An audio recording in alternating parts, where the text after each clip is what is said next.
There are people who believe that they have a God-given right to rule over others. They believe that their outward appearance is superior to all others.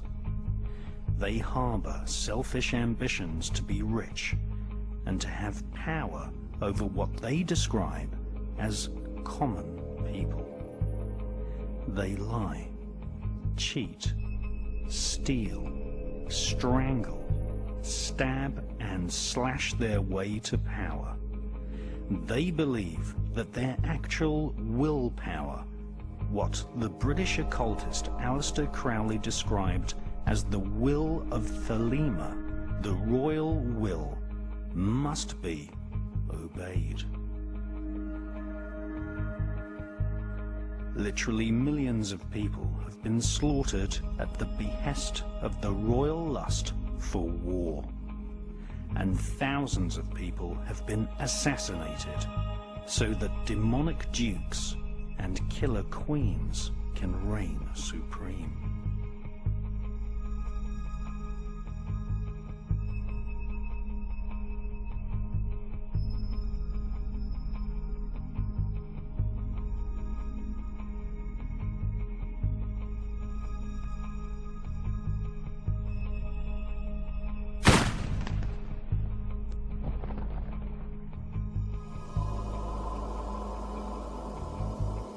This cabal of crowned killers use the global network of secret societies, loosely described as the Illuminati, to do their bidding and killing.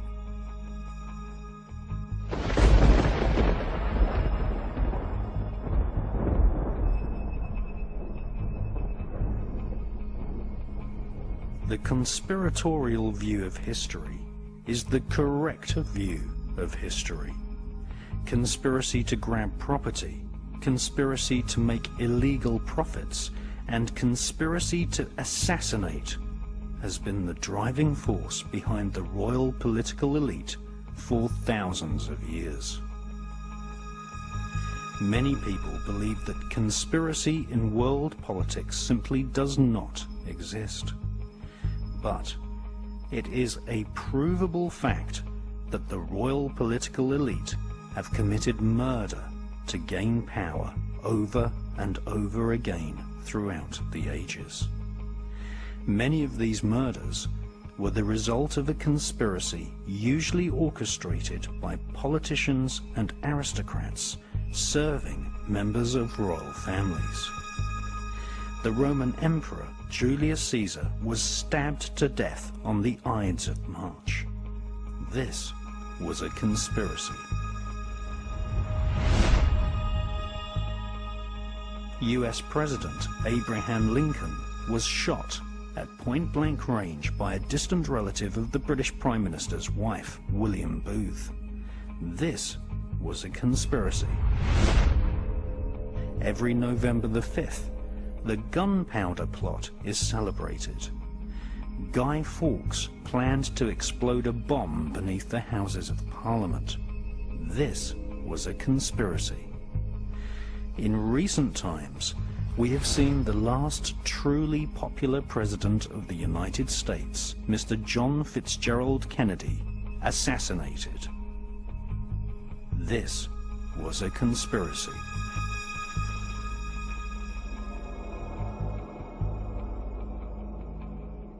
According to Muhammad al-Fayed, Princess Diana was the latest victim of a royal conspiracy in which she was allegedly murdered under orders from the British royal family.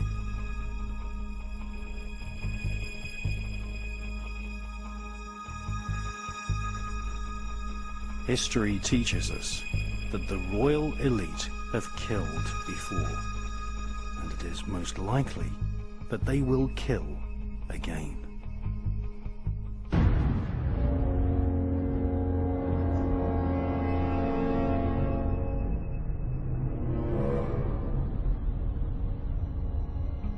Many people believe that capital punishment, usually in the form of hanging, is no longer permitted in Britain.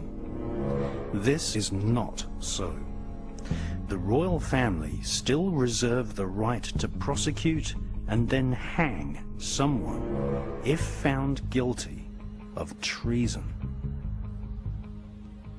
Treason, in its most harmless form, is simply criticism of the royal family. A more serious form of treason would be to conspire, just as Guy Fawkes did, to attack the very heart of the royal political establishment. And another serious form of treason would be to accuse the royal family of murder and thus turn public opinion against the monarchy, possibly resulting in the dethronement of the royals. This film does commit treason, but it is the truth. History tells us that the German impostors who occupy the British throne have consistently tortured, illegally imprisoned, and even murdered, sometimes with their own hands, people who have criticized the monarchy throughout history. This film, for the first time ever, exposes the murderous and, in some cases, downright satanic activities of the monarchy.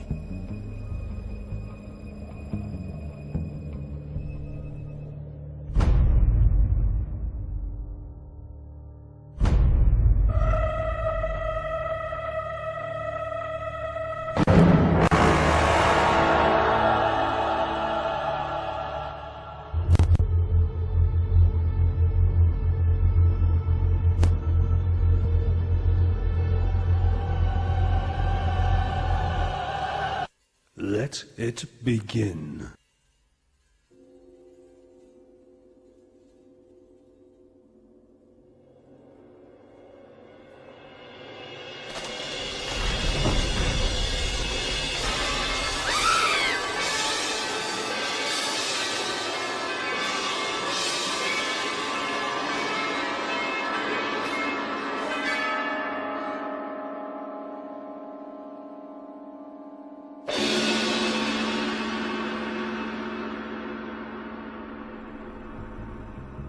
For the crowned killers of Europe, torture, disemboweling, hanging, burning, strangling, poisoning, and killing in the most satanic manner is the order of the day. This is the modus operandi of royal families. For centuries, the royal elite have devised terrible punishments for anyone accused of treason. The monarchy reserved the most disgusting forms of torture and death for those who questioned the royal will. A so-called traitor would often have each arm and leg tied to 4 horses, which were whipped to gallop in opposite directions, thus ripping the victim into 4 parts, whilst still alive. Often, the royal elite would divide the victim's heart into sections and send these for public display to different parts of the country as a macabre warning. The British throne has been bathed in blood for centuries. At one time, Britain contained several small kingdoms.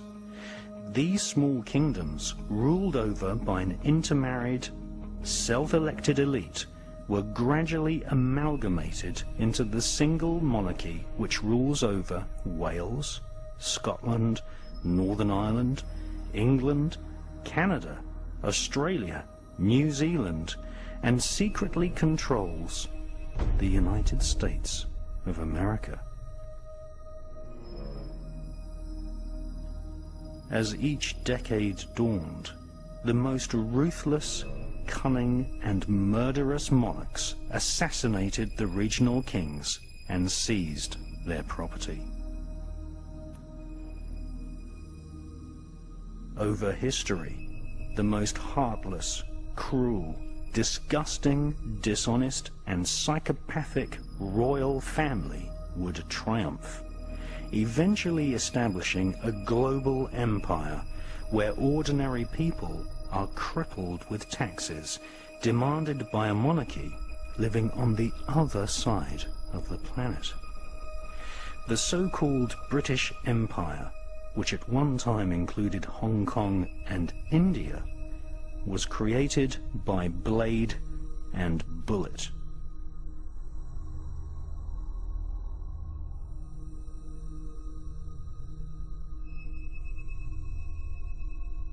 The so-called royal family which triumphed is basically German. They are seated on almost every throne in Europe. They are the Saxe-Coburg-Gotha-Battenberg bloodline, which often intermarries with the Hesse-Kassel German nobility and claim Jewish descent from the royal house of David in ancient Israel.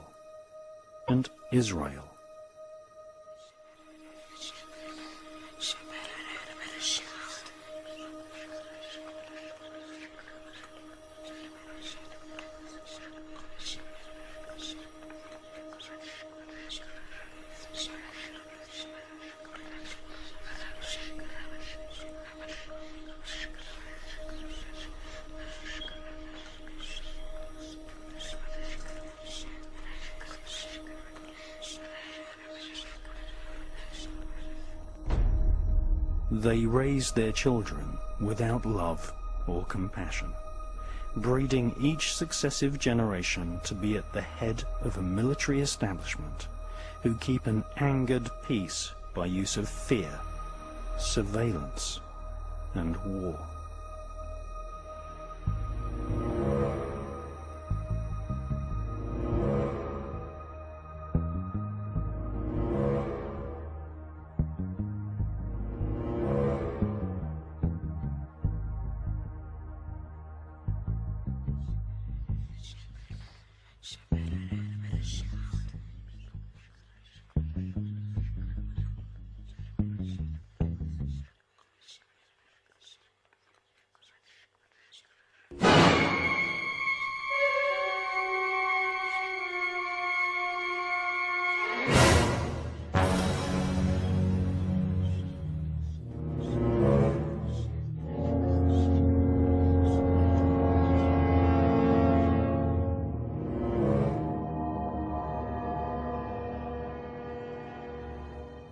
By the 1600s, the thrones of Europe were mostly occupied by Germans, which had super wealth, earning vast profits from peasant labor, outright slavery, and the international opium trade.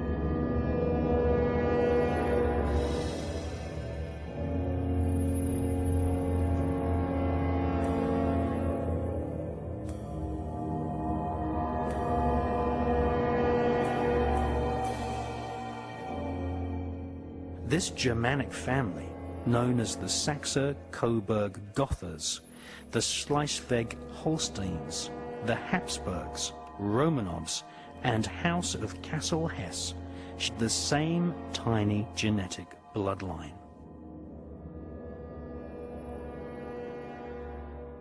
This can clearly be seen in a photograph of the British King George V standing beside Tsar Nicholas of Russia. Queen Victoria is considered the most British of all queens. Her husband was German, and she wrote letters of state in German. Contrary to what the royal spin doctors have written in the school history books, Queen Victoria was not popular. She was often hissed in public, and there were no less than 7 attempts to kill her. Keeping the populace ignorant, using adults and children alike as virtual slaves in workhouses, providing no adequate protection against hypothermia, working every man and woman to exhaustion, and imposing a crippling poll tax was the modus operandi of Queen Victoria and all her relatives sitting on the thrones across Europe. So-called Victorian values allowed children to be used as slave labor. Inhumane slums and widespread poverty was common across the whole of Europe right up until the 1970s. Even now, in the 21st century, large numbers of British people live in concrete boxes without adequate education, and therefore unable to find a profession to lift themselves out of poverty. There are as many homeless people in Europe today as there were 50 years ago.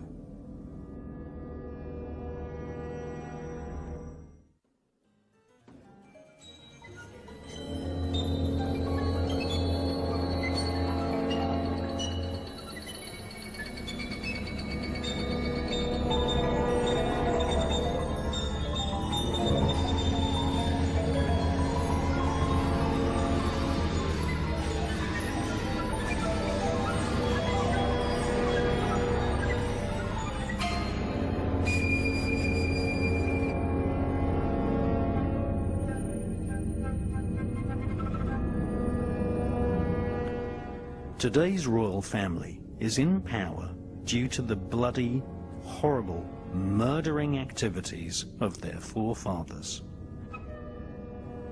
By the second half of the 16th century, the major bloodlines which sit on the thrones of Britain and Europe today were already established.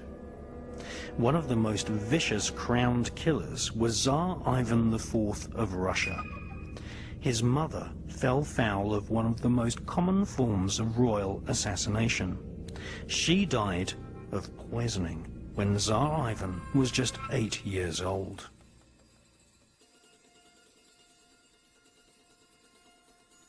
The young Tsar took great advantage of his royal will, what Aleister Crowley described as the royal thelema, a Greek word for willpower. All monarchs can exert their will and decree any act, even murder and rape, and act above the law. When he was just 9 years old, Tsar Ivan started torturing animals. This is a practice which is continued in ritual form amongst initiates of the Ordo Templi Orientis, a secret Masonic academy previously headed by Aleister Crowley. By the age of 10, Ivan, Tsar of Russia, would personally oversee the torturing of so-called political prisoners. These were people who had merely been critical of his power.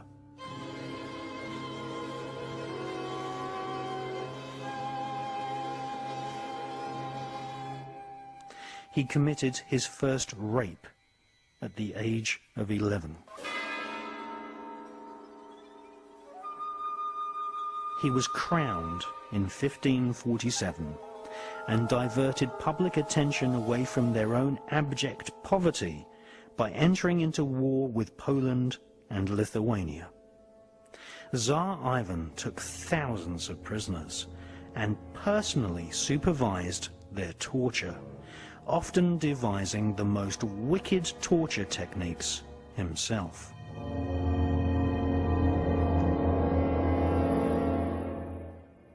Tsar Ivan positively relished the screams of people as they had their eyes torn out. Women and even children were disemboweled, mauled by wild bears for his amusement, and people had parts of their bodies cut off and fed to his dogs whilst they roasted alive on a spit. Ivan also threw children into freezing lakes and rivers, and by 1569 he had extended his royal fortunes and property, with 60,000 people having been brutally murdered, many by his own hands.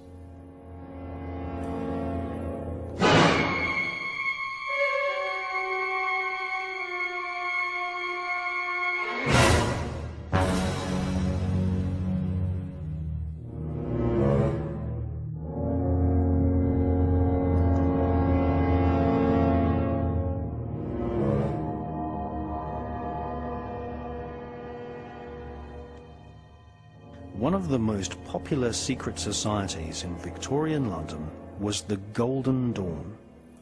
Amongst its membership taking part in magical ceremonies was the author Bram Stoker.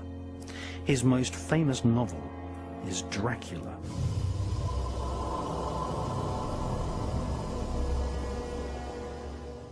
The vampirish nature of royal killers is renowned throughout history. Bram Stoker studied the career of psychopath Prince Vlad Dracul, who ruled Wallachia in the 15th century. Dracul means dragon. Prince Vlad was initiated into the royal court of the dragon by his father, which launched the young prince on a bloodthirsty sadistic career which saw him employ every form of torture and even force political prisoners to eat each other. Prince Vlad took the greatest sadistic pleasure in watching women eat parts of their own children, or husbands eating their own wives.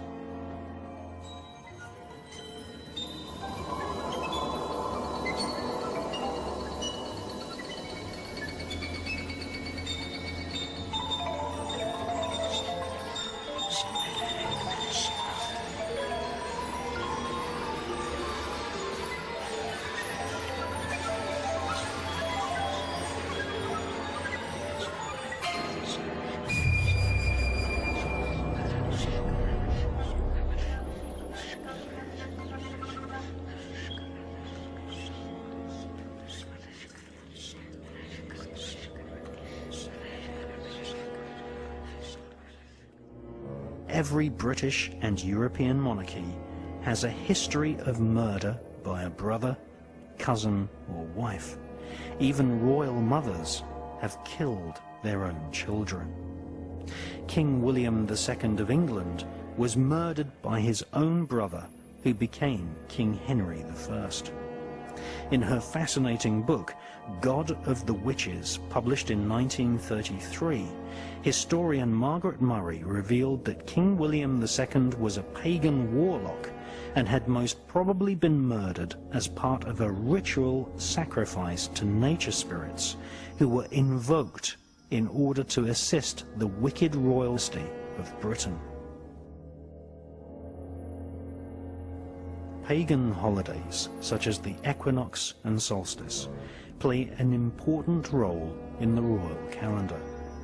In fact, the current heir to the British throne, Prince William, the son of the murdered Princess Diana, was cut from Diana's womb on the summer solstice, a date which has important occult significance.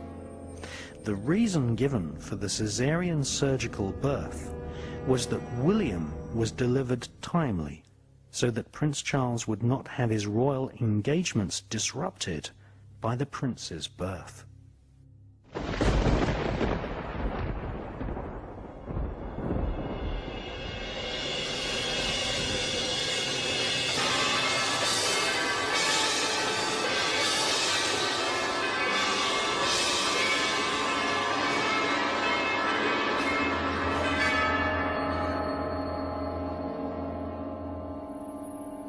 One of Prince Charles's royal antecedents was the cruel Angevin dynasty.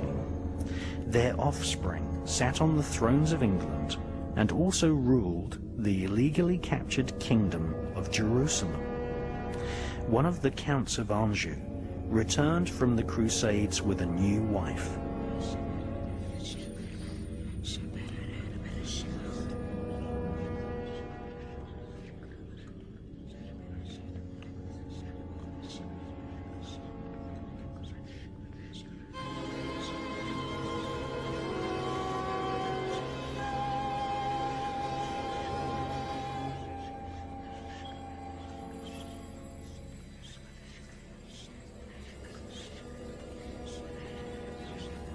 The so-called Crusades were perpetrated with the assistance of the Knights Templar.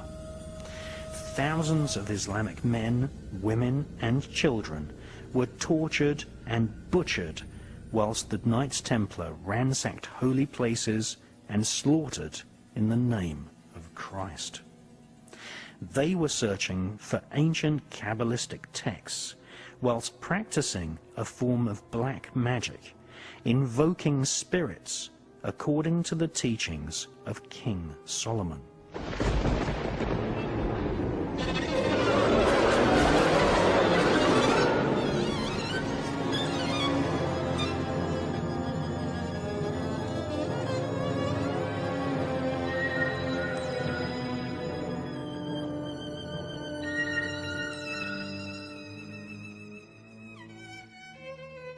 Some Templars eventually confessed that rituals were often held where spirits were invoked and commanded to speak through shrunken severed heads called Baphomets.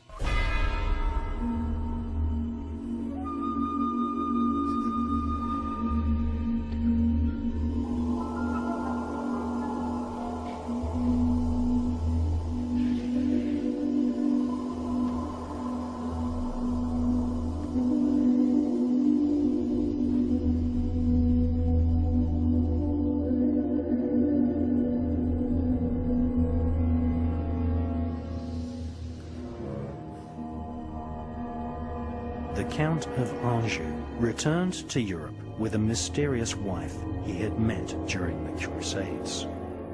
She was crowned Queen Melusine and became known as the Devil's Daughter. Her children seeded the famous Angevin monarchy of Europe, who became famous for their violent tempers. One descendant of Melusine, the Devil's Daughter, was King Henry II of England, who imprisoned his own wife for many years. King Henry also murdered his own Archbishop, Mr. Thomas Becket.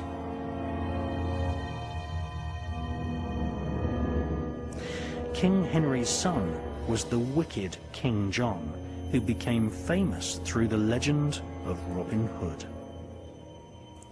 King John of England had his own nephew murdered on the anniversary of an old pagan holiday called Maundy Thursday. King John was a professional psychopath, ordering by decree the murder of hundreds of people. In May 1194, he had 300 prisoners beheaded in an orgy of blood.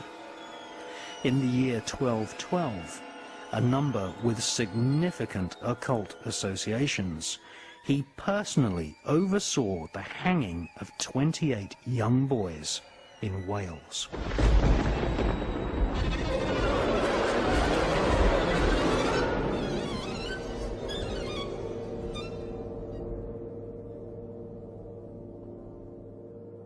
One of the most disgusting double murders at the hands of British royalty befell the young princes Edward and Richard, who were imprisoned and eventually stabbed to death by order of King Richard III in 1483.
psychics, such as the Dr. Nostradamus, were employed by the French monarchy. Nostradamus was a skilled scryer, staring endlessly into bowls of water until the reflected light was manipulated by spirits who foretold future events.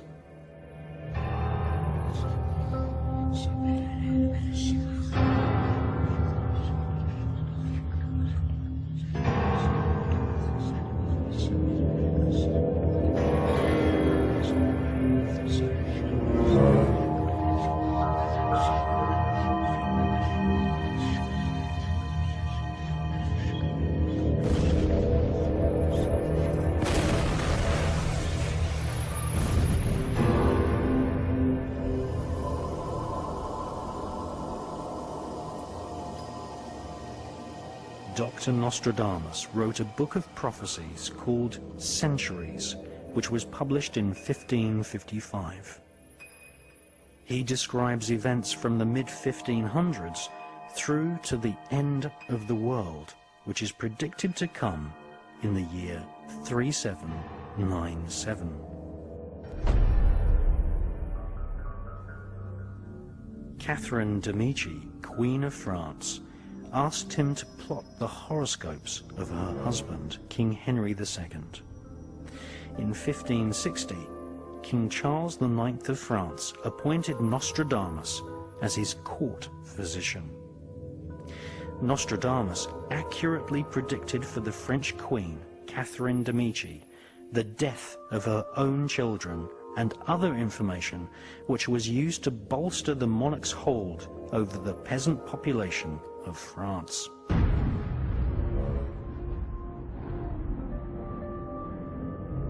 Magicians and mediums who consult with spirits have always been employed by the royal elite. In medieval Britain, Dr. John Dee was consulted regularly by Queen Elizabeth I. At the British Museum in London, we see the dark mirror which John Dee used to see or scry the faces of spirits.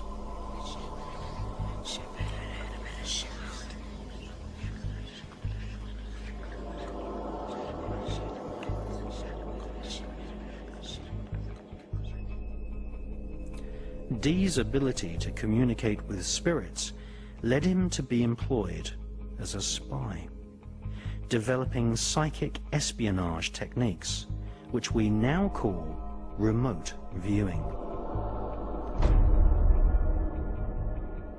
John Dee attended Trinity College in Cambridge, which became a place where occultists and the world of spies were intertwined.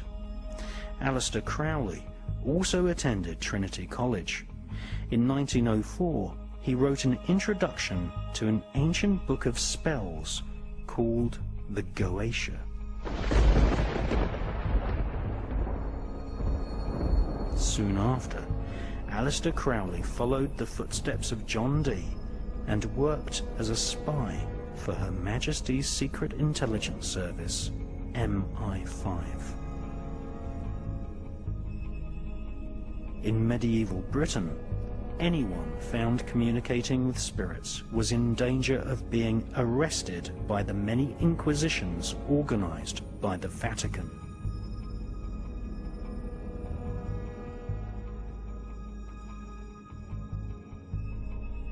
The costumes and wickedness of the Vatican's inquisitions would later be copied by the Ku Klux Klan in the United States, who used the so-called Earth Salute, which was originally devised by members of the Victorian secret society known as the Golden Dawn. Hitler would also use the same salute and drop millions of leaflets quoting the prophecies of Nostradamus across Europe during his attempt in the 1940s to create a global Nazi superstate.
the Vatican has issued 3 papal bulls against Freemasonry and the magical rituals of the craft. Many Catholics have also expressed doubt over the Hebrew science of spirit communication known as the Kabbalah. However, disregarding the warnings of the Pope, medieval monarchs across Europe ignored Vatican law and employed the services of Kabbalists, astrologers and magicians, whilst being protected from prosecution by their power and wealth.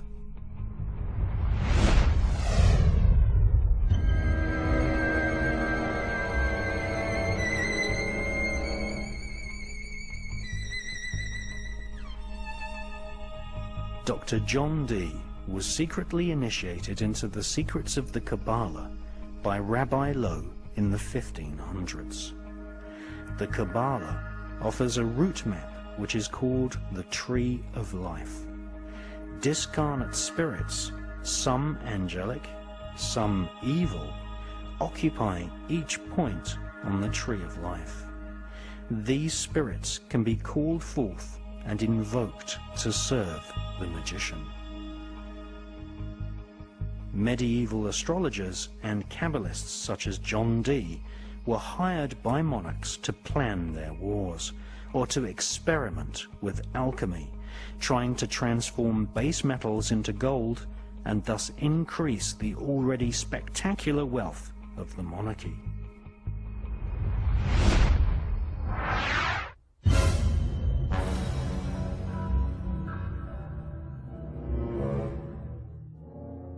When a British monarch is crowned, an elaborate ceremony takes place which resembles the ritual crowning of King Solomon of ancient Israel. King Solomon ruled over ancient Israel and had extensive knowledge of the Kabbalah, which he used to communicate with demons.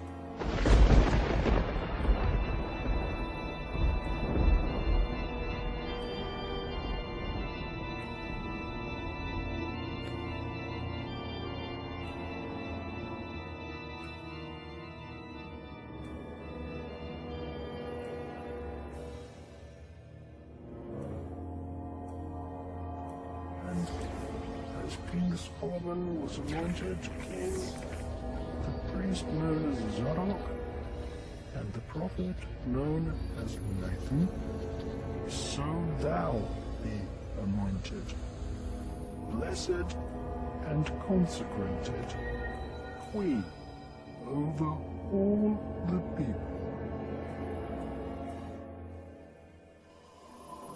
King Solomon is the single most important figure in the occult teachings of world international Freemasonry. The ancient Goetia is a book of powerful invocations and spells written by King Solomon. These ancient spells and evocations were used to summon spirits who were then psychically tortured and forced to serve King Solomon. The Goetia contains descriptions of 72 demons, some of whom control their own army of lesser demons. King Solomon evoked and imprisoned these spirits in a bronze vessel sealed using magic symbols.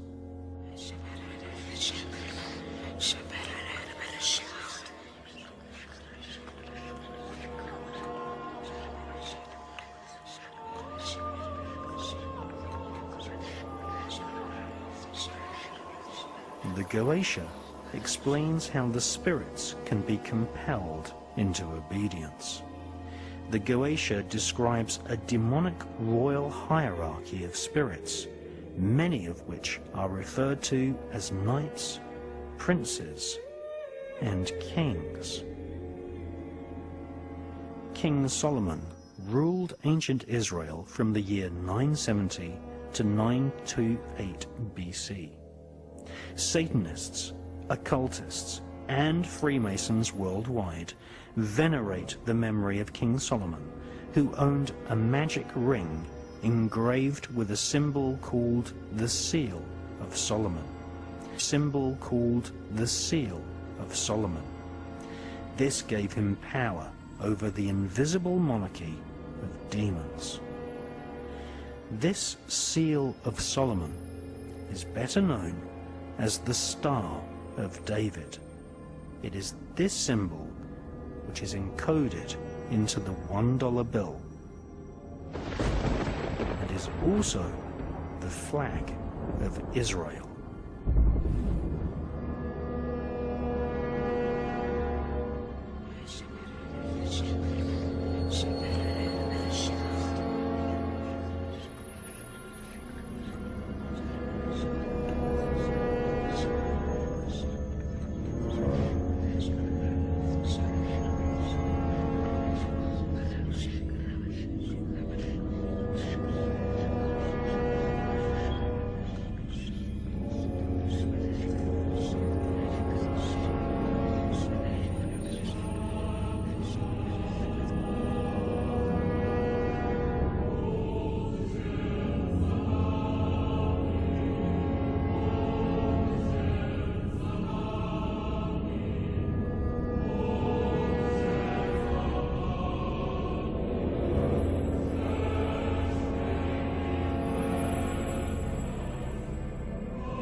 This symbol, which was used to invoke and control Asmodeus, one of the senior spirit kings in the infernal monarchy of hell.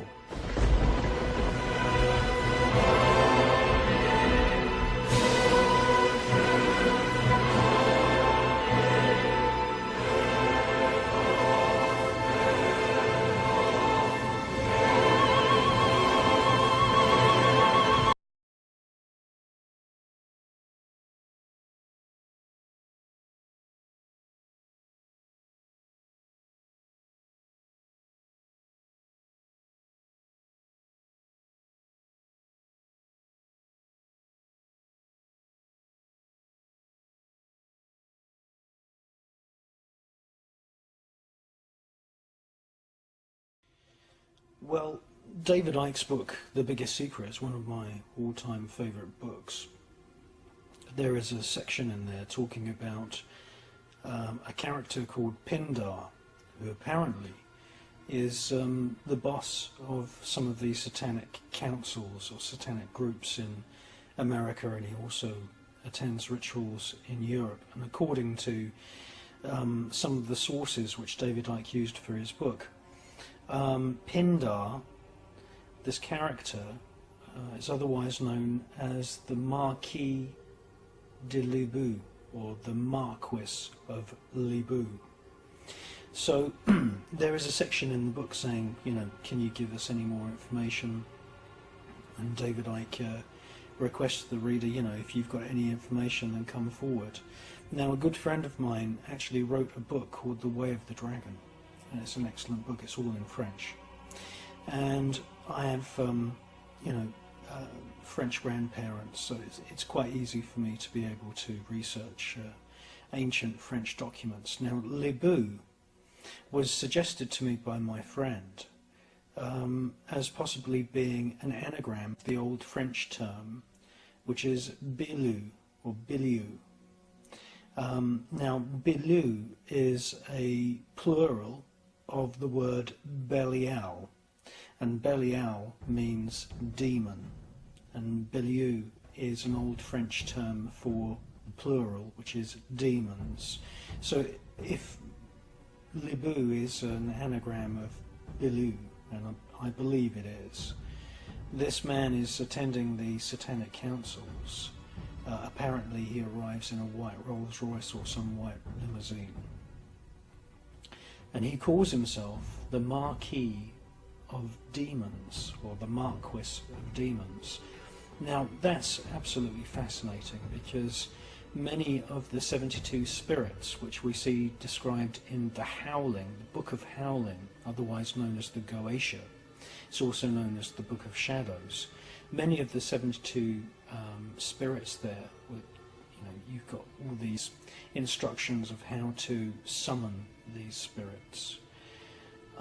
Many of them are marquises, many of them are dukes, presidents, kings. I would say probably around a quarter of them have a rank of marquis or equivalent to a marquis.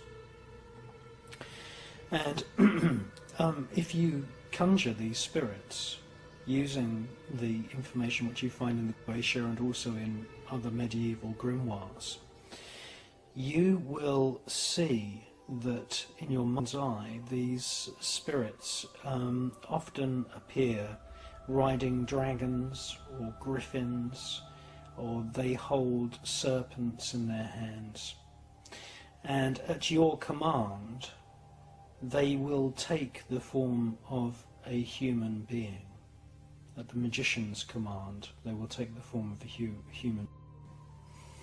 But if you look at the sketches which have been used to illustrate many different versions of the Goetia, you will see that many of these spirits are they have royal rank, like a marquis or an earl or a duke, king, and there is definitely reptilian symbology, and if you command the spirit to take on a human form, it will do, and it will shapeshift. So I think there's many parallels with my research into the medieval grimoires and the Goetia, which dates back probably to Sumeria and Babylon, and the research which is presented in The Biggest Secret, which is one of my all-time favourite books.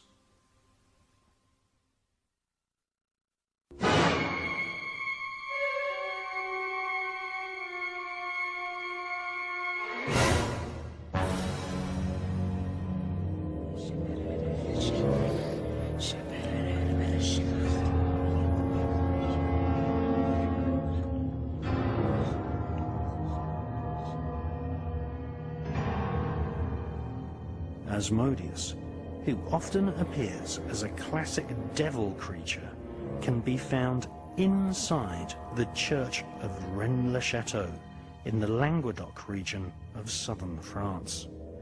This church was transformed into a Kabbalistic temple masquerading as an ordinary village church in the 1880s by Abbé Saunière, who discovered documents from King Solomon's temple stashed inside the altar.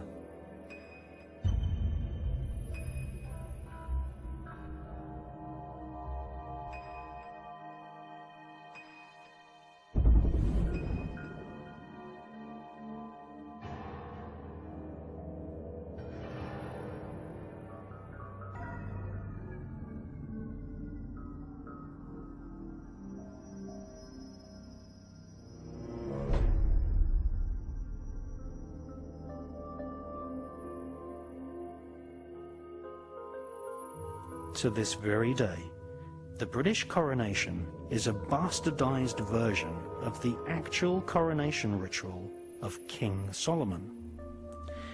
King Solomon and his magical temple are the central foundation stone of world international Freemasonry. The Masonic rituals are designed to invoke a magical atmosphere in the lodge. Millions of Freemasons meet every week at lodges all over the planet, all venerating and singing hymns to King Solomon and spirits. Since the Dark Ages, misguided, selfish individuals have joined various cults such as the OTO, the Knights Templar, and Freemasonry in order to study different elements of ritual, blood oaths, and a form of the Kabbalah.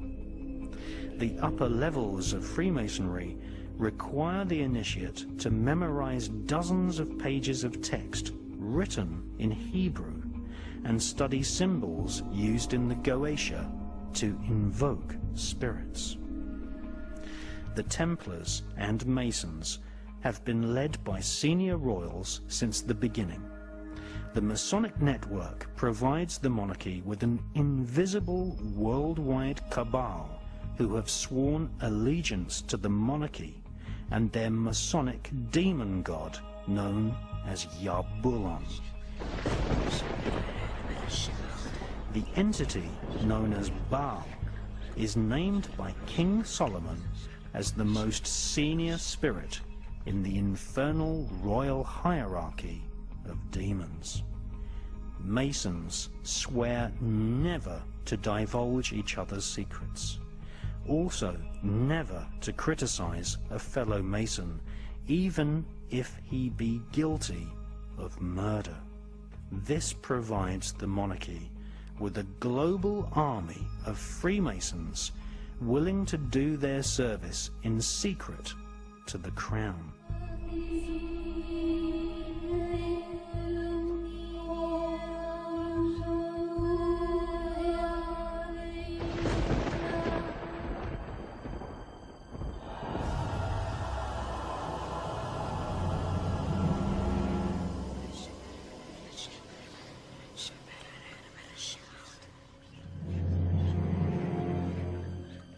To the British royals of the Middle Ages, murder by magic was accepted as fact. Queen Elizabeth I and King Henry VIII ruled Britain at a time when the black arts of witchcraft and poisoning were inseparably linked.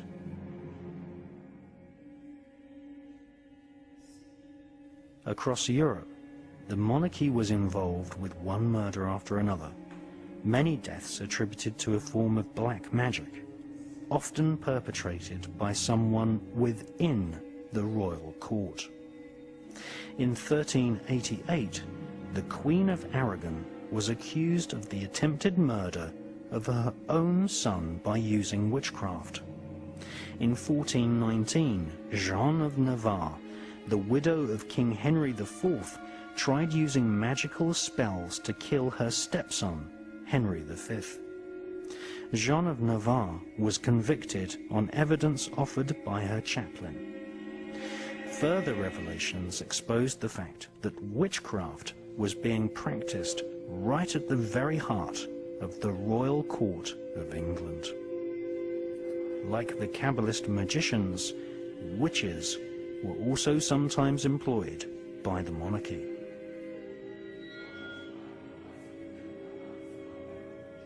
Medieval witches would often make wax figurines resembling the likeness of the intended victim. The doll would then be tortured and burnt, often causing ill effects on the victims. It is claimed that this technique can induce an early death by heart attack or disease. King Alfred recognized the tendency for royals and noblemen to use witchcraft and imposed the death sentence for anyone practicing the black arts. However, his law went unheeded. By the late Middle Ages, satanic black masses were attended by royals and aristocrats in Vienna, Paris, Venice, and London.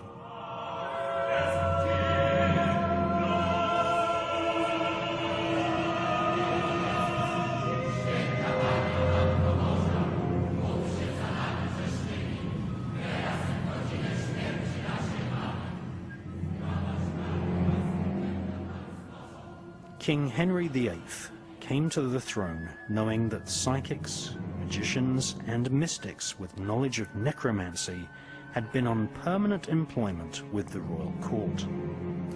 In 1538, Mabel Brigg was executed in York for trying to kill Henry VIII using the so-called Black Fast, where the sorcerer performs a hunger strike inside a magic circle whilst directing the wrath of spirits against the victim. In 1429, it was disclosed through letters written by Jean of Navarre that she was a member of a coven of witches which operated right in the heart of the English royal court.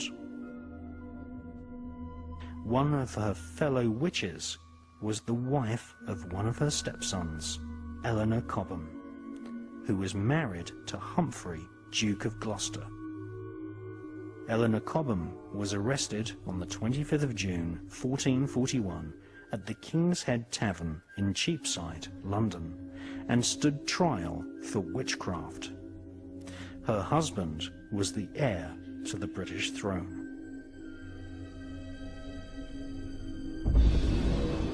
Another royal witch was soon exposed, the Duchess Jacquette of St. Pol, who was married to another brother of Henry V.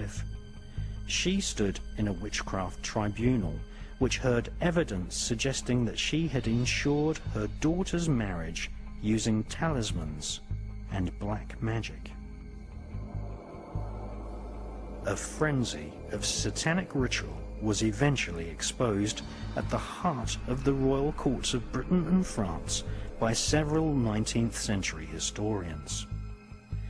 Catherine de' Medici, the Queen of France, performed several satanic black masses for the benefit of the royal aristocratic elite. French author Jean Baudin wrote a book about witchcraft recounting that in the 1600s Catherine Monvoisin and the priest Etienne Guibourg performed black masses for the mistress of the King of France.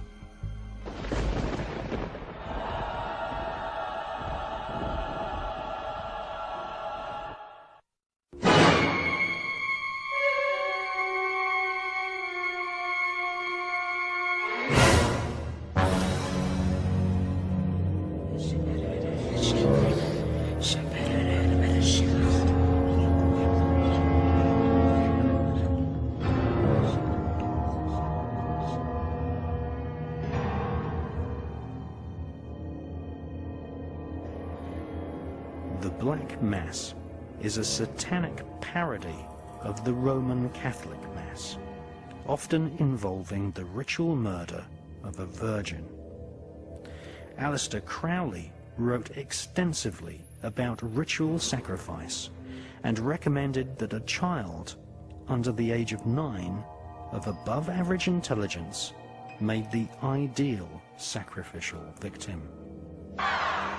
Much to the horror of the 17th century royal elite, Etienne Guibourg publicly confessed that the mistress of King Louis XIV of France, Madame de Montespan, would lie naked upon a satanic altar with a chalice of wine infused with intoxicating herbs on her bare stomach. She would hold 2 black candles in each of her outstretched hands. The royal Black Mass, combined with a family tradition of cruelty and outright evil, would be continued into the 1700s by the aristocrat known as the Marquis de Sade.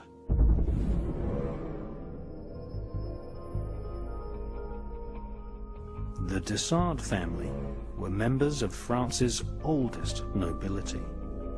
The Marquis de Sade repeatedly abused young prostitutes in his castle at Lacoste in France. He wrote about pornographic orgies and ritualized sexual beatings involving monks, priests, and even the Pope himself. Sade avoided a prison sentence by claiming insanity and spent most of his life in a comfortable mental asylum. In the asylum, the Marquis de Sade immediately began an affair with a 13-year-old girl called Madeleine Leclerc. Sade died in 1814. His death marked a new era of Satanism and murder at the royal courts of Britain, France, and Russia.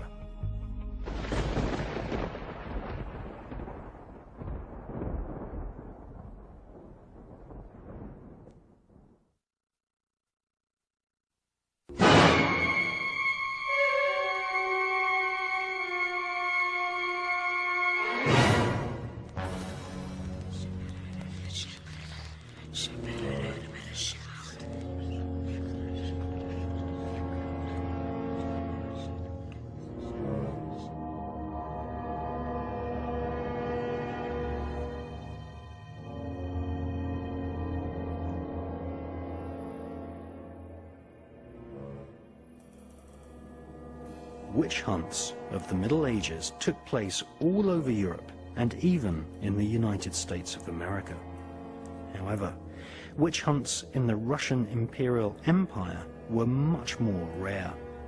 To this very day, a huge number of Russian people are attributed with psychic power. In the 19th century, the Russian Romanov royal family employed a powerful hypnotist and mystic. He has become known as the Mad Monk Grigory Rasputin. The story of Rasputin exemplifies the psychopathic nature of the monarchy. Rasputin was a self-styled monk and therefore had friends in the Russian Orthodox Church. Rasputin had endured poverty, giving him the common touch with the peasant population of Russia. He was revered as someone who could heal, therefore bringing him notoriety across the vast empire of Imperial Russia. Rasputin was also someone who could entertain the company of royalty. Rasputin was seen as a threat by the Romanov royal dynasty. Grigory Rasputin may have actually become Russia's first truly popular leader had he not been poisoned and murdered by one of the royal princes.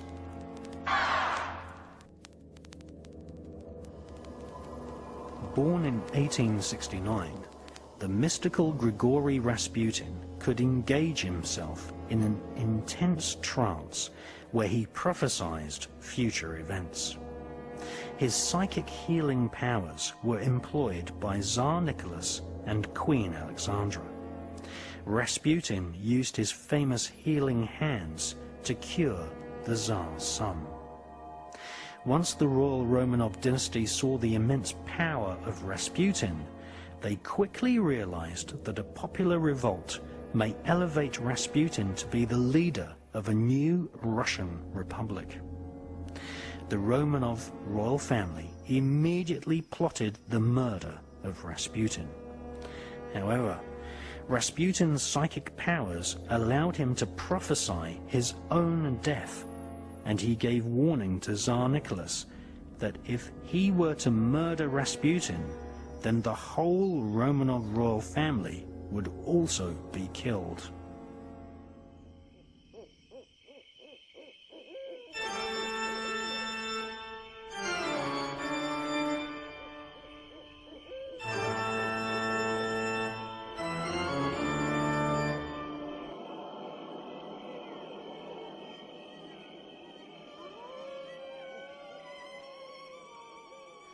On New Year's Eve 1916, Prince Felix Yusupov invited Rasputin to the Moika Palace in St. Petersburg. The prince gave Rasputin poisoned food. However, Rasputin showed no sign of dying. Prince Felix panicked and rushed out of the palace to consult Grand Duke Dmitri. The Duke and Prince returned with a gun and shot Rasputin at point-blank range. a palace doctor was called who could find no sign of life in the body of Rasputin. However, suddenly, Rasputin regained consciousness, and the prince and the duke ran for the outer gate of the palace and called for armed troops to finish off Rasputin. Rasputin chased the duke and prince. The crowned prince took a club and hit Rasputin repeatedly over the head in a typically psychopathic royal temper.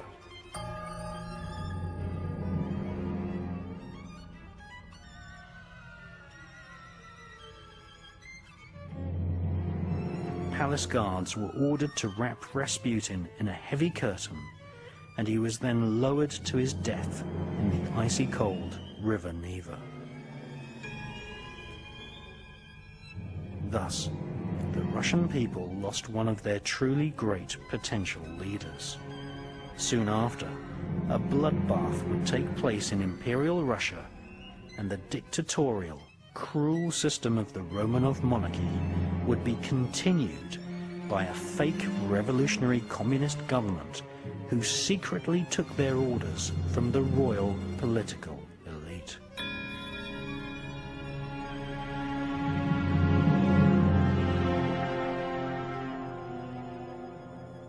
Descendants of the Russian monarchy and aristocracy now rule Russia from behind the scenes, having introduced the same system of globalization and stock markets which the royal elite have used to ensnare the economies of most countries on the face of planet Earth.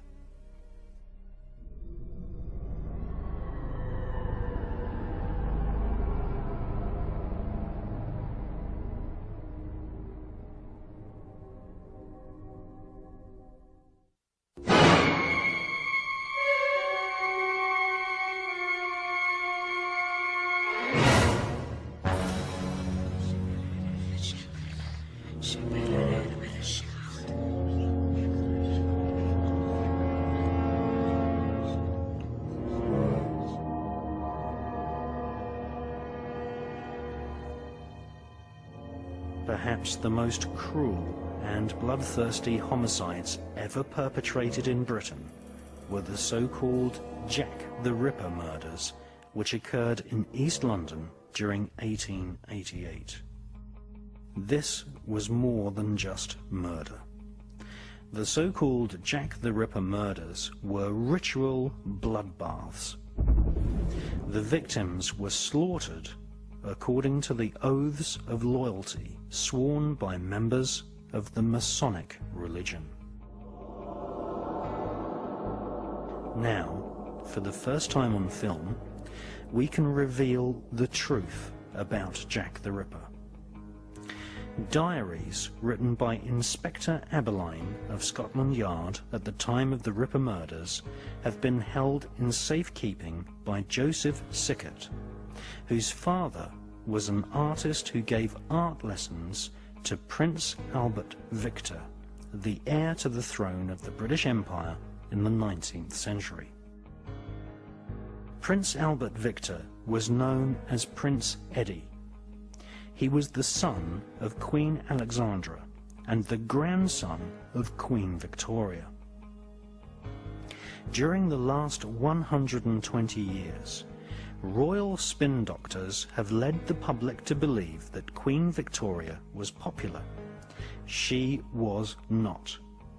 Often hissed in public, Queen Victoria was a German, and so was her husband. They were great supporters and patrons of World International Freemasonry. Queen Victoria's son became King Edward VII. He was King of the United Kingdom of Great Britain and Ireland, King of the Commonwealth Realms, and the Emperor of India. He was the first British monarch to carry the name of Saxe-Coburg-Gotha onto the throne. Edward VII was part of the Germanic royal dynasty, which had sponsored the writing career of Adam Weishaupt, a Jesuit who had formed the Bavarian Illuminati in the 1770s.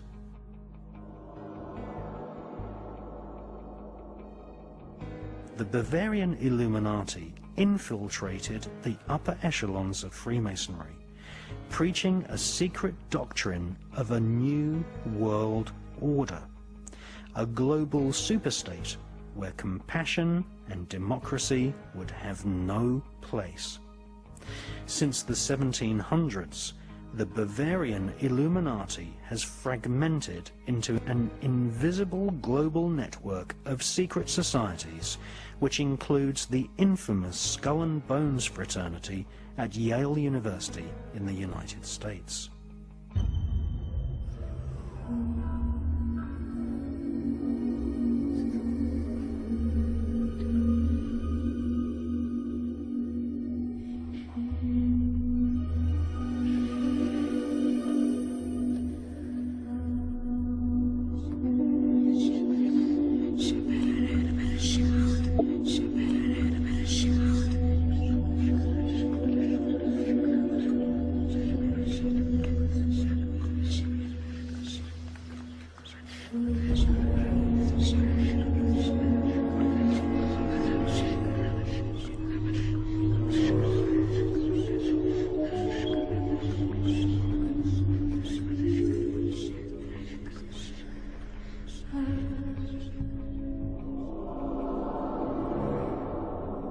Adam Weishaupt's doctrine of a new world order was laid out in 3 books which he wrote in the later years of his life. He lived in the town of Gotha, and his writing career was funded by the Saxe-Coburg dynasty, who came to the British throne through Edward VII.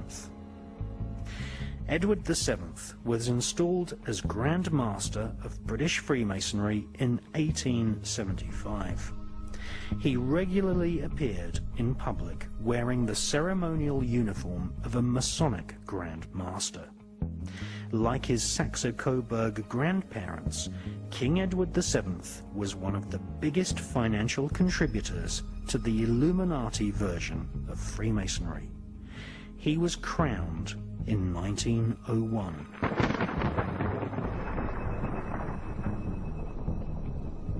Masonic lodges existed in several royal palaces, most notably in Kensington Palace, which was home to the Royal Alpha Lodge.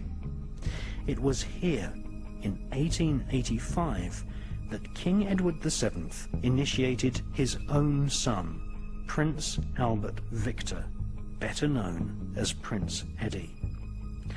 Prince Eddie was genetically handicapped. Generation after generation of inbreeding within the Saxe-Coburg bloodline had resulted in Prince Eddie, the heir to the throne, being partially deaf. With typical cruelty, most of the royal family had no time for a partially deaf person, and Eddie's brother was groomed instead to take the throne after Edward VII died. Along with the great and the good of Victorian and Edwardian society, Prince Eddie spent much of his time enjoying himself at the taxpayers' expense in various brothels. Prince Eddie was a regular visitor of a homosexual paedophile brothel in Cleveland Street, London.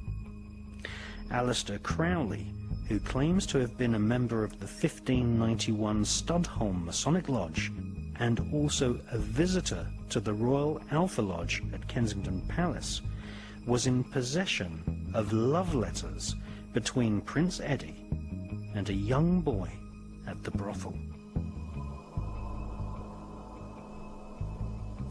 This was a potential scandal for the heir to the throne, but the aristocracy supported the idea of paedophilia at the time. In fact, there was a revolt in the House of Lords when the age of consent was raised from 12 to 13 years of age. In fact, a much bigger scandal was soon to break, when it was revealed that Prince Eddie had made a young girl called Annie Crook pregnant. Prince Eddie had secretly married her even though he was forbidden to marry a Roman Catholic. Officially, this meant that he would not be able to become king.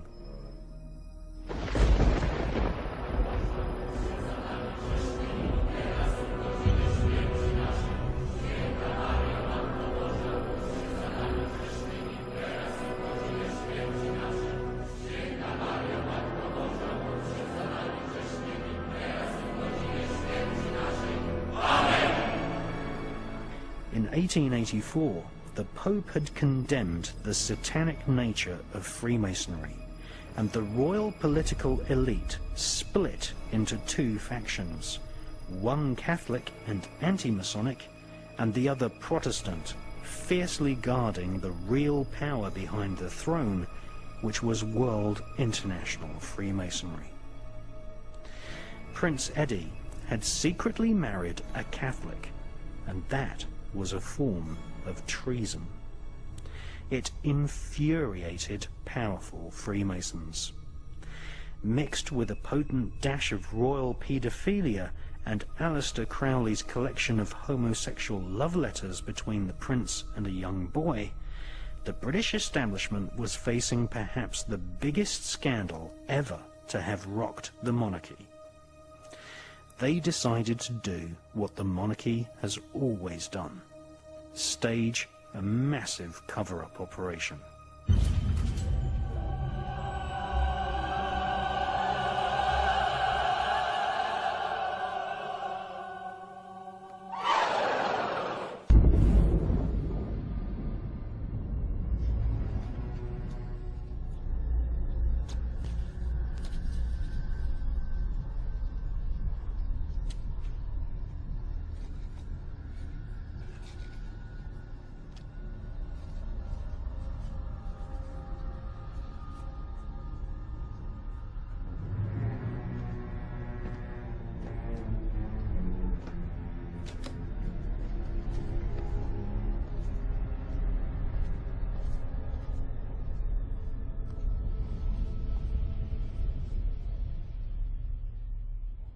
In 1885, Annie Crook was kidnapped from the sweet shop where she worked, and simultaneously Prince Eddie was forced into a carriage which galloped away in the opposite direction. It was the last the young newlywed couple ever saw of each other. Prince Eddie was taken back to Buckingham Palace and strictly forbidden to leave the premises. Annie Crook was illegally incarcerated at Guy's Hospital, where one of Queen Victoria's doctors, the wicked Sir William Gull, picked some of her brain out with tweezers, turning her into a mentally retarded, pathetic shadow of her former self. However, Annie Crook had told several friends about her marriage to the young prince. Annie had just given birth to a baby, a bastard heir to the British throne. Dr. William Gull kept Annie Crook imprisoned for 156 days in Guy's Hospital, and then sent her and her baby to workhouses where they were used as slave labor.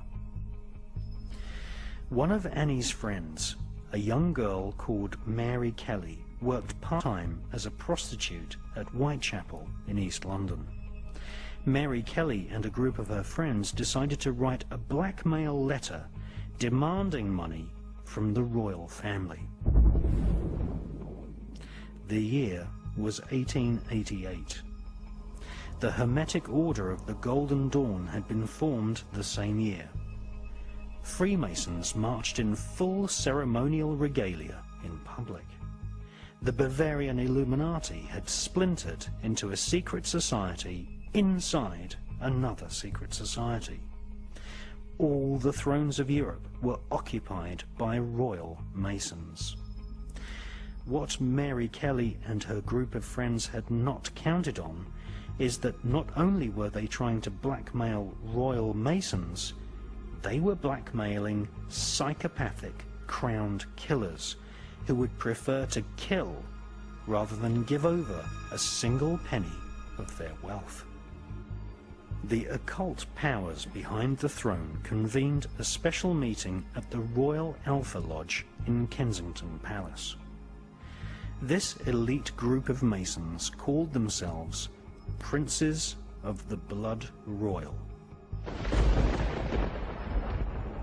And they decided to form a ruthless hunting party which would hunt down and ritually murder Mary Kelly and her friends, thus putting an end to the blackmail attempt. Sir Charles Warren, a senior Freemason and head of the Metropolitan Police, provided intelligence on the whereabouts of Mary Kelly and her female friends. Sir William Gull prepared grapes injected with opium and alcohol, which would be offered to the girls.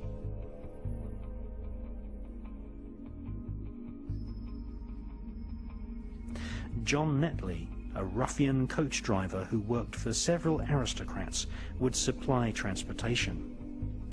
And J.K. Stephen, a socialite of Victorian London, would act as a lookout whilst the ritualized murders would take place inside Netley's horse-drawn carriage.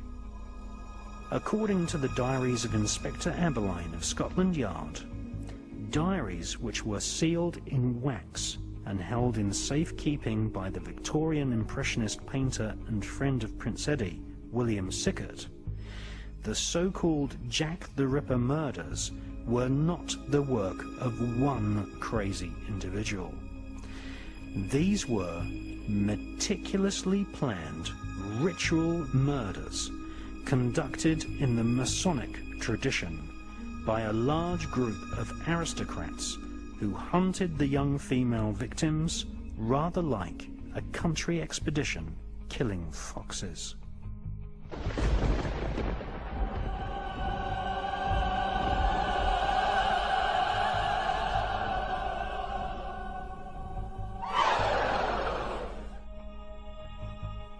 So who was the leader of the Jack the Ripper gang? None other than one of Britain and Ireland's most senior Freemasons, the son of a duke, member of Her Majesty's Privy Council, an Oxford graduate, a Justice of the Peace, Secretary of State for India, Member of Parliament for South Paddington in London, Chancellor of the Exchequer, Leader of the House of Commons in the British Parliament, friend of King Edward VII, and Mason Magister Majestic Magistorium of the Orange Order in Ireland, future father of Britain's most famous Prime Minister. The leader of the Jack the Ripper gang was Lord Randolph Spencer Churchill. It was Lord Randolph Spencer Churchill who sliced Masonic emblems into the faces of the victims. It was he who coordinated the so-called Jack the Ripper murders. And this film puts an end to a 120-year cover-up by the royal political elite of Great Britain.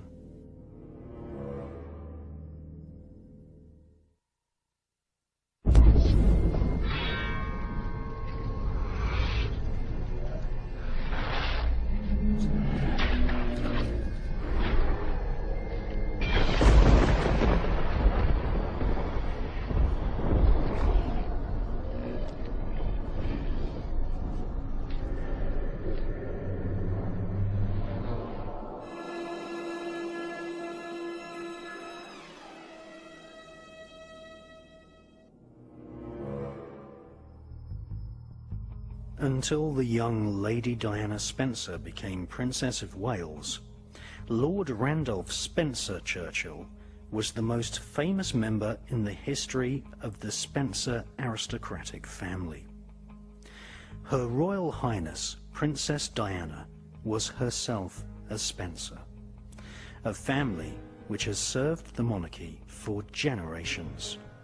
She is distantly related to Lord Randolph Spencer Churchill, Jack the Ripper, and his son, Winston Churchill.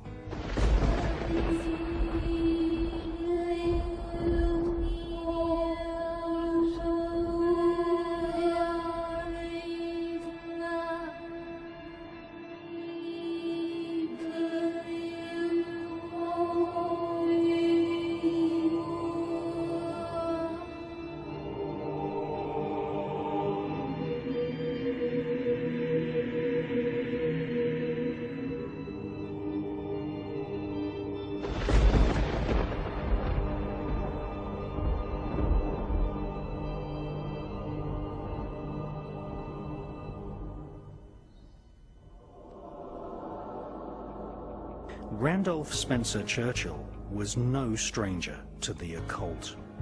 He ripped and slashed the victims, slicing Masonic symbols into their faces.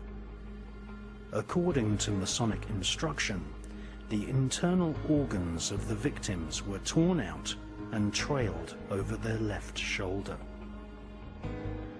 For these murders were ritual sacrifices, a public warning to anyone who was considering to commit treason. A public warning to anyone who was considering to commit treason.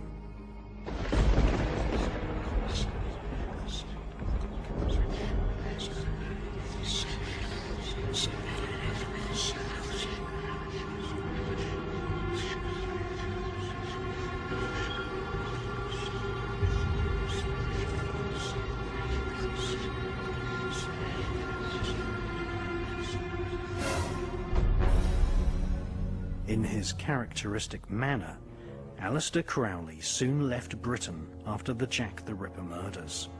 The love letters between Prince Eddie and the young boy prostitute never surfaced in the public domain.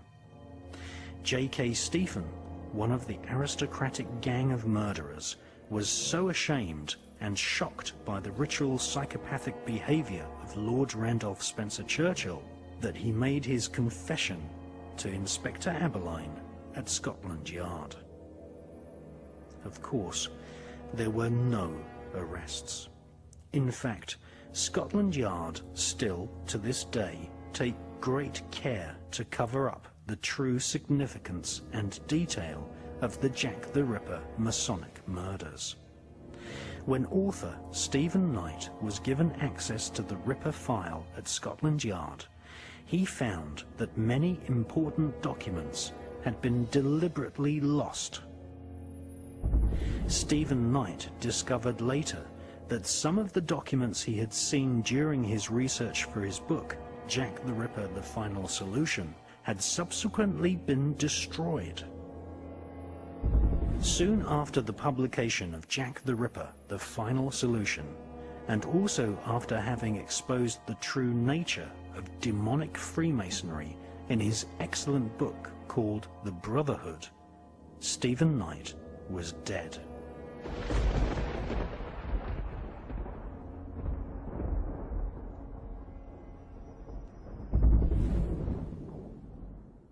Now, what Diana says, again in her own words, is that she was told when the birth of William was coming along, that she was going to be induced so that the child would be born, wait for this, in line with Charles's polo playing program. Now, first of all, even if that was true, which it wasn't, what does that say about a father that would have an induced child so it would suit his polo playing program? But what was the real story? If you go back to ancient Babylon and the rituals of these people, they're fundamentally connected to the sun and the cycles of the sun. Nimrod, Baal, the sun god. And one of the key days of the year in their ritual calendar, therefore, is the summer solstice. They induced William to be born when? The summer solstice. And this is what's going on around us all the time. There's a movie, which that television is telling us is reality, And then there's what's really going on, which is so different. That's its greatest form of defense. The chasm that people have to leap between what they are told is happening and what's really happening.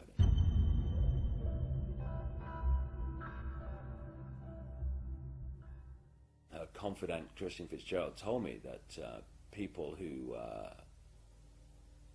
did not support these black occult networks that controlling not just Britain but increasingly the world, they were feeding her information and warning her that she was in danger.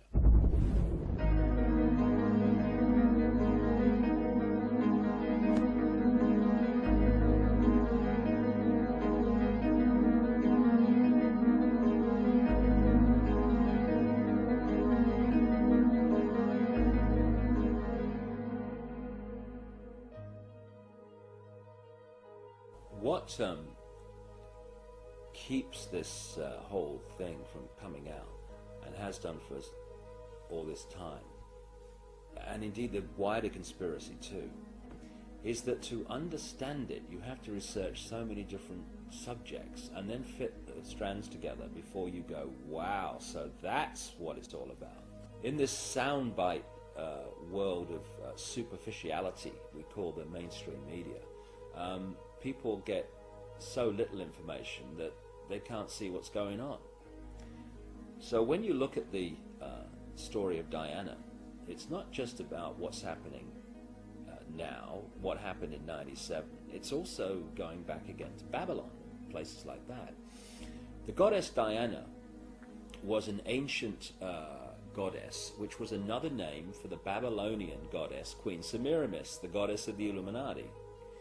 And one of the groups of people that worshipped Diana, the goddess, and did their rituals to her were called the Merovingians.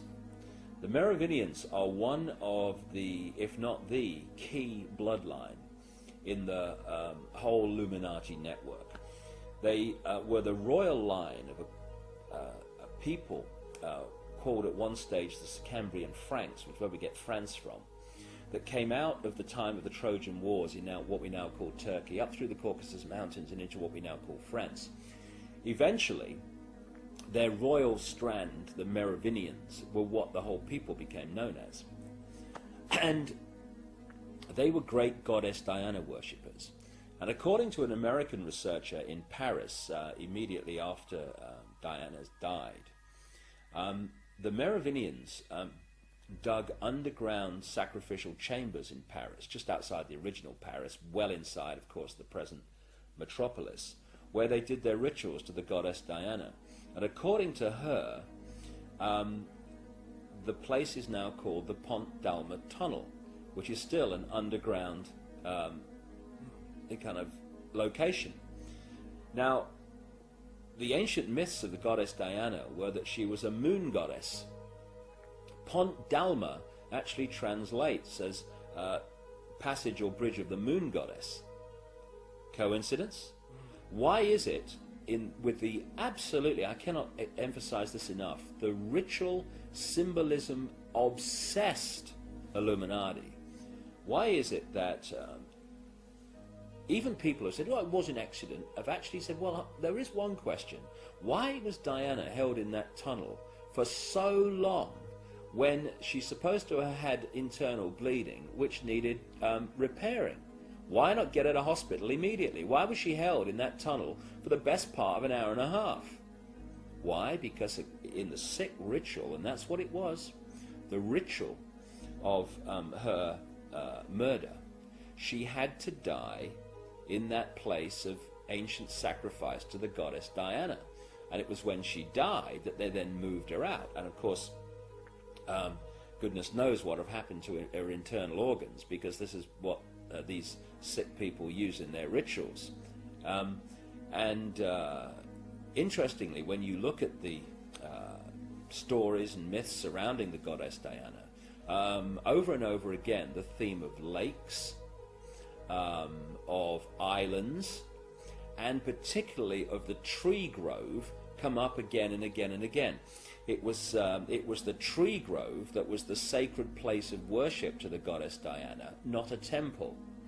Now, she wanted to be interned in the little church where her father is, just off the Spencer estate in Northamptonshire. And after her death, Earl Spencer says that he decided that she would be buried on the Spencer estate. Where? On an island, in a lake, in a tree grove.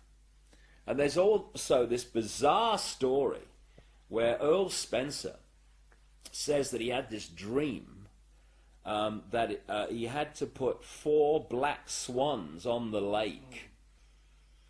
And he then said to his estate manager, I've had this dream. Do you know where we can get 4 black swans from? And the estate manager said, well, sir, funnily enough, someone's just offered us 4. Oh, yeah, okay. I've seen a pig. Never mind a bloody swan. Look, there it goes. Black swans are an occult symbol, aren't they? Exactly. The whole thing's a cult. And the whole of Diana's assassination was an occult ritual unfolding. Now, what's kind of interesting to me is that when I was researching The Biggest Secret, which I wrote in 1998, which is kind of unfolding now before our eyes, one of the people that I was introduced to was a lady called Christine Fitzgerald, who, as the tabloid media in Britain acknowledged, was a close confidant of Princess Diana for 9 years. They fell out a little while before her death, but for 9 years they were big time close. And Christine Fitzgerald is a hands-on alternative healer and into the esoteric, and therefore Diana could talk to her about things that other people would think, you know, oh, that Diana's mad, she's talking about this, that, and the other now. And I had long conversations with Christine Fitzgerald about the background to Diana and things that she experienced with her. And I had to have a wry smile to myself when the Paul Burrell revelations came out, because much of it was told to me years ago and is in The Biggest Secret. Not least that friendly people from organizations like MI5 were actually feeding Diana information, saying, you know, be very, very careful, because they want rid of you. And so when Burrell produced this letter from Diana, in which she predicted her own death in a car crash, in effect, it absolutely fits with what Christine Fitzgerald told me about her experience and what Diana said to her.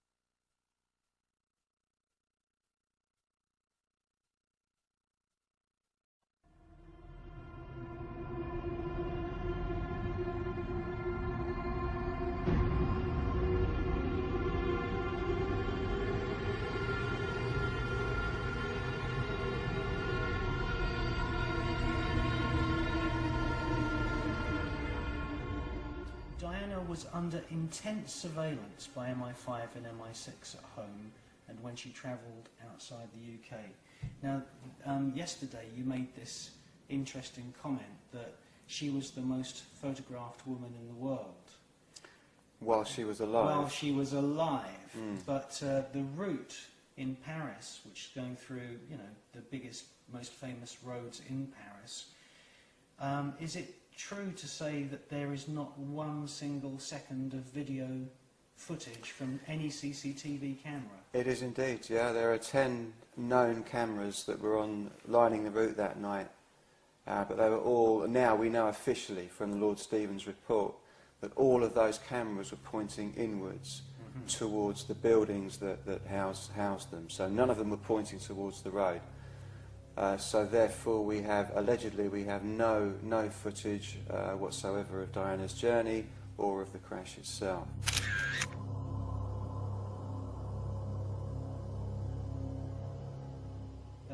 There's one photo of Dodie with Diana. Would you say that that is a photo that was taken on the actual last fatal journey? Yeah, that's a photo of them leaving the Ritz, yeah, I think. I would say so, yeah. Now, the interesting thing about these photos by the paparazzi, because presumably that's been photographed from the back of a motorcycle. Possibly, or by one of the paparazzi outside the Ritz when they left the Ritz that night. Okay, so you would normally see a seatbelt going across somebody's shoulder because Diana's sitting in the rear seat, and therefore the seatbelt would be coming from here and going across. There's no seatbelt there.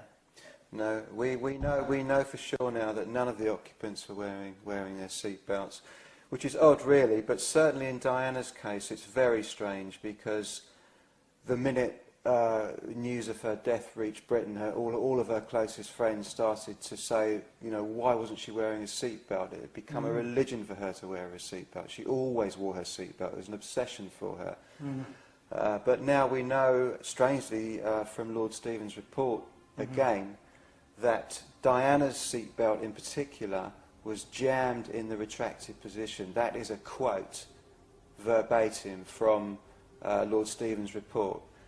Diana's seatbelt, the rear right seatbelt, was jammed in the retracted position, so she was unable to put her seatbelt on.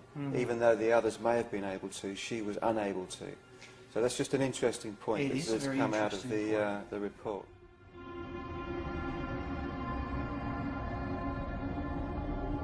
So that's just an interesting point that's come out of the report.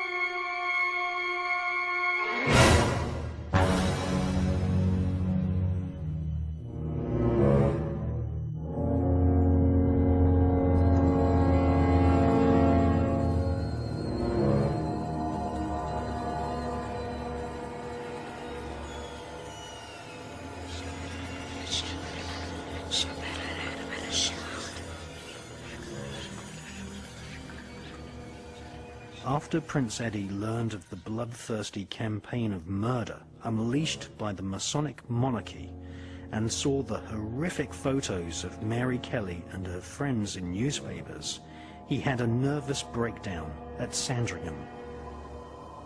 Sandringham was the birthplace of Princess Diana. When Prince Eddie learned of the evil partial lobotomy performed on his young Catholic wife, it was the final nail in the coffin for his sanity. However, the Masonic murderers had not completed their task. Lord Salisbury, the Prime Minister, now ordered Lord Randolph Spencer Churchill to kill Prince Eddie's wife and also their illegitimate bastard child. Luckily, Annie Crook escaped into the hinterland of obscure poverty. She gave her child, Alice Crook, to the artist friend of Prince Eddie, Walter Sickert, who moved to Dieppe in France. A romance eventually developed, and Walter Sickert married the young Alice Crook. They eventually had a child, a baby son, who is Joseph Sickert, the man who kept the diaries of Inspector Abberline and the truth about the Jack the Ripper murders secret for 5 decades. Still, the devilish cover-up plan had not ended. Prince Eddie himself then became the victim of a royal conspiracy. The Earl of Strathmore, who owned the huge Glamis castle, was employed to imprison young Prince Eddie.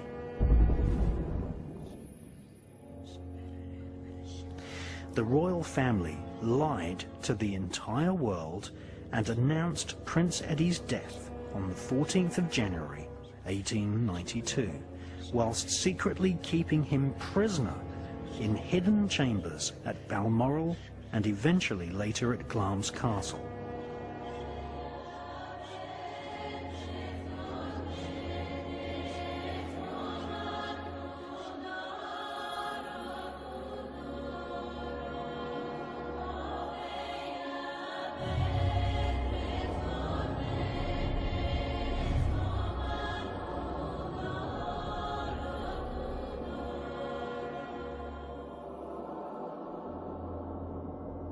Balmoral Castle sits by the River Dee, just north of Lochnagar, 9 miles west of Ballater. Balmoral has 25,000 private acres of forest and deer parks, all maintained at the public's expense. It was here at Balmoral, a Scottish stronghold standing nearly 1,000 feet above sea level, that was chosen as the place where Prince Eddie would be murdered.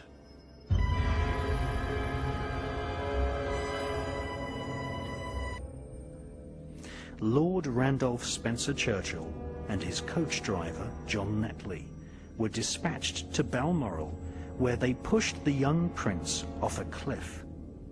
Amazingly, Prince Eddie survived the murder attempt and 2 days later crawled back to the gates of Balmoral, a shattered and broken man, the heir to the throne completely heartbroken at having his young wife lobotomized and separated from his only child. The 13th Earl of Strathmore made a pact with the royal family. In exchange for keeping Prince Eddie imprisoned at his Glamis Castle, one of his daughters would marry a future King of England.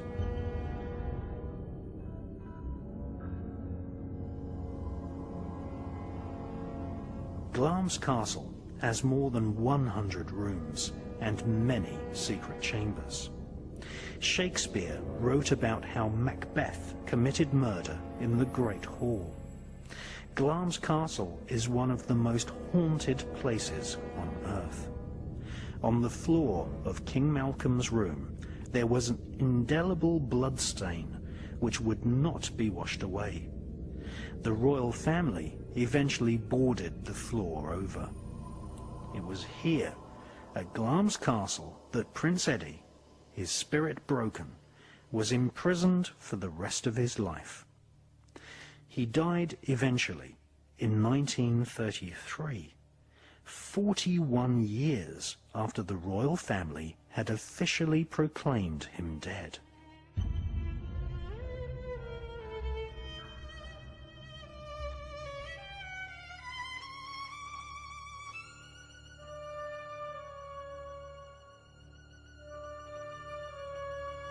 His mother, Queen Alexandra, visited Prince Eddie just once.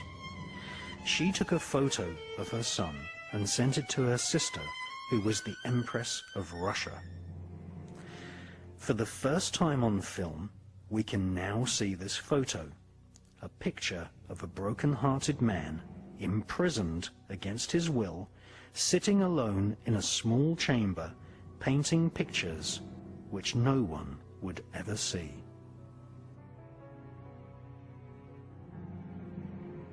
Prince Eddie should have been king, but instead became a prisoner of the royal family.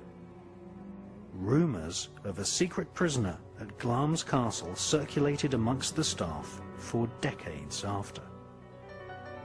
This was not the first time the royal aristocratic elite had imprisoned one of their own at Glamis Castle.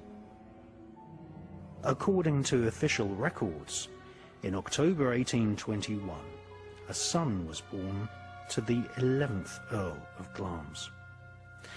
Because of royal inbreeding, the baby was hideously deformed.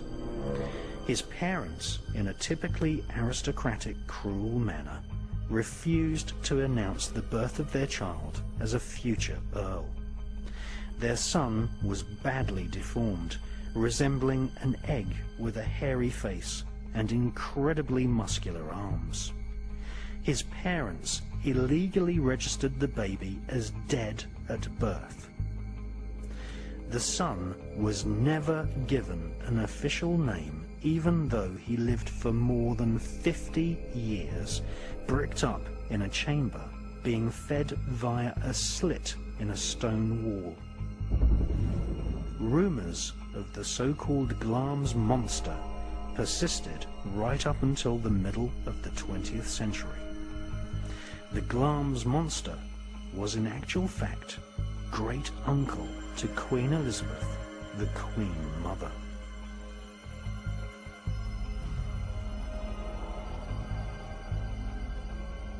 The pact made between the royal family and the Earl of Strathmore was eventually fulfilled. In exchange for illegally imprisoning young Prince Eddie, a daughter of one of the Earls of Strathmore would marry a future King of England. The girl born in 1900 and groomed to fulfill the pact was Elizabeth Marguerite, who married the future King George VI. King George's real name was Albert. He was Provisional Grand Master Mason of Middlesex and was installed as Grand Master of Scotland by a Masonic lodge which met from time to time at Glamis Castle. In 1936 he became king, and his wife became the beloved Queen Mother of Queen Elizabeth II. She recently died after several whole-body blood transfusions, and, unlike the death of Princess Diana, the Buckingham Palace flag was lowered to half-mast immediately following the Queen Mother's death. The Queen Mother, who had spent much of her childhood in the haunted halls of Glamis Castle, went to her grave with the royal spin machine in full swing, hiding the macabre secret to why she had been chosen as queen by King George VI.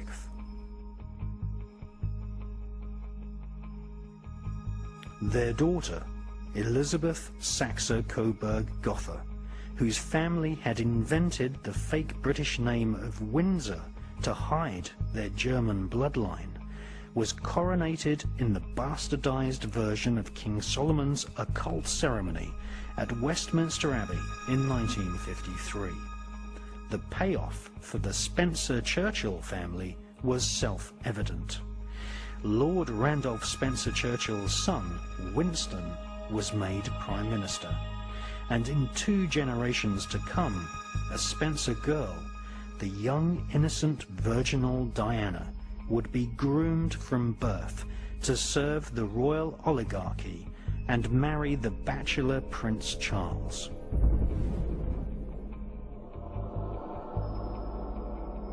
The legacy of the Jack the Ripper murders continued. The Spencer-Churchill family eventually received an immense payment from the newly formed National Lottery in Britain.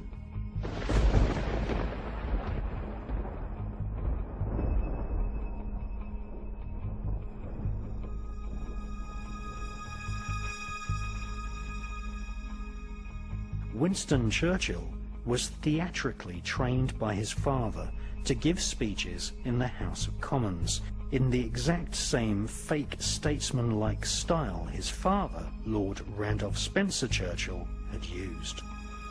In fact, some of the most important speeches of Winston Churchill were actually re-recorded by an actor, and it is these fake speeches which are often played on radio and television. Winston Churchill often visited Azni in Morocco, where he would bugger young Arabian boys whilst writing his memoirs, completely exonerating his father's memory in a sycophantic fake biography. Princess Diana's branch of the Spencer family was described in the media as a family which had always served the British monarchy. It is clear that the Spencer family had clearly been chosen as the genetic material from which a future heir to the British throne would come.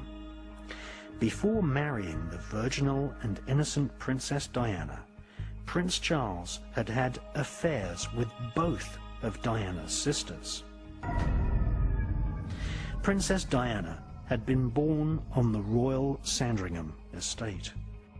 Diana was psychologically groomed to breed a future heir to the throne. In Diana's own words, once she had given birth to an heir and a spare, the cruel-hearted Saxe-Coburg dynasty returned to their evil ways and ostracized Diana, eventually stripping Diana's HRH title. Following Diana's appearance on the BBC's Panorama programme, where she criticised the royal family, British military intelligence were ordered to plan a brutal car accident which would kill the People's Princess.